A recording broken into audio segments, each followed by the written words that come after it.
What's up guys, Roy here. Today we have a very special video regarding one of the most interesting players in NBA history, Muggsy Bogues. But before we get into his life story, I first want to thank each and every one of our Japanese viewers who are studying English at the moment. I participated in our survey last week regarding the subtitles. Based on those results, I'll be adding Japanese and English subtitles directly into the video starting from this week. And so if you have any questions regarding anything throughout the video, please leave a comment below. I promise I'll get back to as many as I can. And so, with that, let's get started. 3, 2, 1. Tyrone Curtis Bogues was born on January 9th, 1965, in Baltimore, Maryland.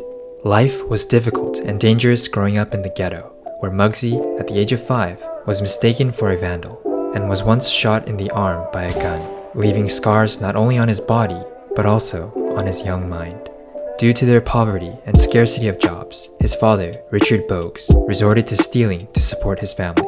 When Muggsy was a child, his father was arrested and sentenced to 20 years in prison for armed robbery, creating a huge burden on young Muggsy. But despite not being able to grow up with a father in person, his father showed his love for his son, writing letters to him almost every day.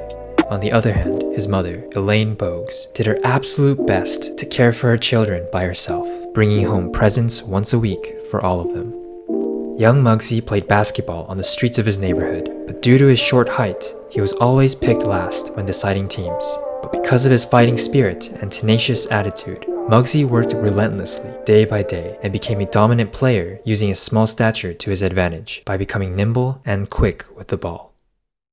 In high school, Muggsy joined the basketball team, the Dunbar Poets, which was ranked the #1 high school team in the entire country during the 1980s.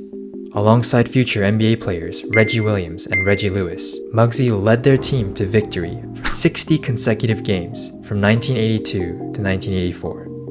As a result, all three players would later become first-round picks during the 1987 NBA draft, which was unheard of at the time. With college offers coming from all directions, Muggsy chose to attend Wake Forest University in North Carolina in 1983, where he faced multiple pressures as a student. Classes were difficult, and the school's affluent student body tended to look down on him for being an athletic scholarship recipient.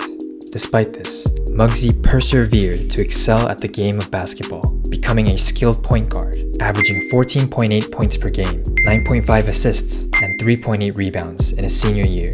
He was honored as the best passer and the best ball thief in his school's history, attracting NBA scouts from across the US. But with every discussion behind Muggsy stood an eternal question. Can someone so small really play with the big boys? The Washington Bullets select Tyrone Bogues. Wake Forest. Muggsy joined the Washington Bullets in the 1987 NBA draft as the 12th pick of the first round, making his dream to become an NBA player finally come true. During that time, Manute Bol, with the tallest height in NBA history, 7'7", was also in Washington, and his combination with Muggsy, the shortest player in NBA history, became the cover of many magazines. But despite being drafted in the first round, Muggsy did not receive much respect from his team. Drafting him was partly a marketing strategy for the Bullets. Nevertheless, at the end of the first year, Muggsy used the money he earned from his first contract to buy his mother a home and hired an elite lawyer who freed his father from prison. After his first year, Muggsy joined the Charlotte Hornets during the expansion draft, meant to build a new team. From here, he became one of the team's best players, but he was still disrespected even by his new coach, who called him a midget. Again, he was placed in an environment where he had to prove his ability. Fortunately, that coach was fired, and Muggsy began to shine under a new, better-suited coach. Muggsy used his smallness, normally a negative trait in basketball, into one of his strengths. Muggsy, who was quicker than others on the court due to his height, was a master of steals, causing his opponents to fear him while carrying the ball around him.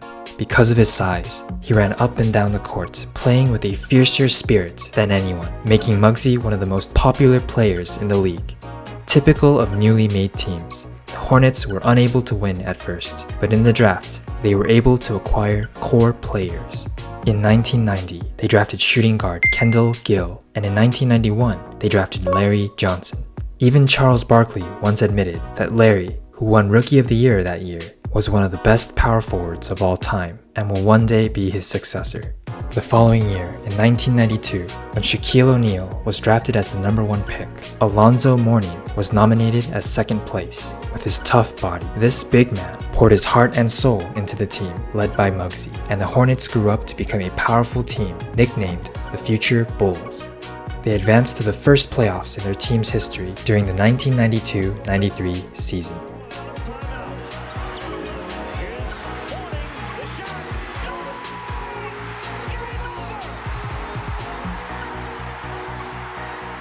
After defeating the Boston Celtics with Mourning's miraculous buzzer beater, the Hornets advanced to the conference semifinals and played against the New York Knicks, losing 1-3. In the 93-94 season, Muggsy set a career high with an average of 10.8 points per game and 10.1 assists, a double-double, ending the season with 4th place in the East in the following 94-95 season. In the playoffs, they played against the Chicago Bulls in the first round. During that game, there was a moment when Muggsy went head-to-head against Michael Jordan and displayed great defense. Michael with Muggsy on him. Look at this. They want to clear out. Parrish is illegal. Parrish is illegal. Now he gets out.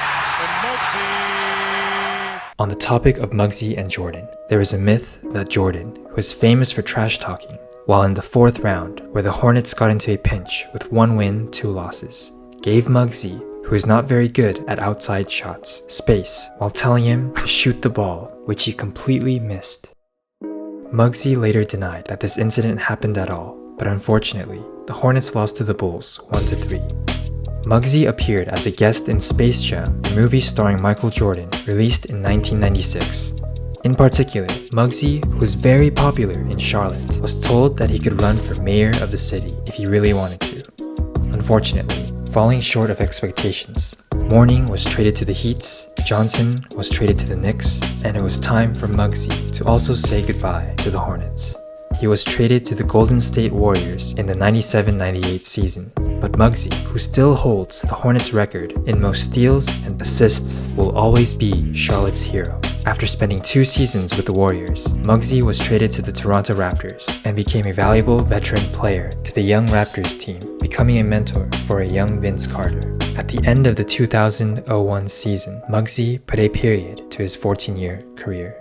After retiring, Muggsy became active as a head coach for Charlotte's WNBA team, the Charlotte Sting, and a high school coach.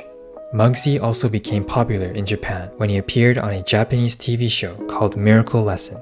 On this show, Muggsy, who came to coach for a developing high school basketball team, in just 7 days instilled confidence into the players and taught leadership skills to their team captain. It is a documentary about their challenges in confronting a stronger team in an upcoming match and provides insight into the leadership mentality of Muggsy. Muggsy's entire life was a series of people who doubted him. It took incredible effort for him to turn what would otherwise be a weakness into his strength. I hope Muggsy's words can inspire point guards all over the world who, although may feel physically and or mentally small, to always have a big heart.